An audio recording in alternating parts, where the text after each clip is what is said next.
আসসালামু আলাইকুম আমার প্রিয় ভাই বোনেরা, কেমন আছেন? আপনারা আশা করছি ভালো আছেন। আলহামদুলিল্লাহ আমিও ভালো আছি। তো দেখেন আজকে হচ্ছে আমার সকালবেলা আপনাদের সাথে শেয়ার করব। তো দেখেন সিম দিয়া ইলিশ মাছ রান্না করতেছি। আমার কাকা হয়েছিল কি দিছিল এই মাছগুলা, আর হচ্ছে গ্রামের খাঁটি রান্না কচু শাক রান্না করছি, আর সাথে নিচে কামরাঙ্গা মরিচ। আমরা বাবা মেয়ে অনেক মরিচ খাই, শুধু বাবা মেয়ে না, পরিবারের সবাই অনেক মরিচ খায়, জাল খায়। আর বোম্বাই মরিচ মানে কামরাঙ্গা মরিচ দামগো লাগবই না, দামগো ভাত খাওয়াই চলে না, মজা লাগে না।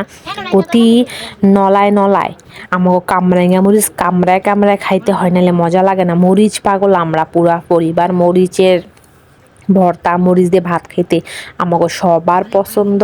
তো দেখেন যে নিছি, তো ইলিশ মাছটা অনেক মজা লাগছে। সকাল সকাল হয়েছে কি রুটি মুটি খাইনি, সকালবেলা ভাতই খাইতেছি, কারণ ভাত খাইতে ইচ্ছা করতেছিল, এলাকা ভাত নিচ্ছি। আমি আমার আব্বাই লগে বইয়া খাইতেছি। দেখেন তো আমি আর আব্বা এক লগে নাস্তা করতেছি।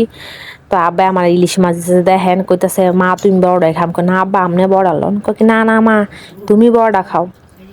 তো আব্বা আমার বড় একটা ইলিশ মাছ দিছে। আর দেখেন সিম গিলা কত সুন্দর, একদম বিচুলা সিম গিলাস নাই, বিচুলা সিম খাইতে অনেক মজা লাগে, বিচিলি কামড় দিয়ে না বেশি স্বাদ লাগে। তো বিচুলা সিম নিছি আর ইলিশ মাছ নিছি, অনেক মজা লাগছে। আর কচু শাকটা কি কইতাম, অনেক মজা হয়েছে। সকাল সকাল পরিবারের সাথে খাওয়া দাওয়া করলাম, ভালোই লাগে পরিবারের সাথে সময় কাটাইতে। একলা একলা সকালে মাঝে মাঝে নাস্তা করি, একলা একা নাস্তা করতে না ভালো লাগে না।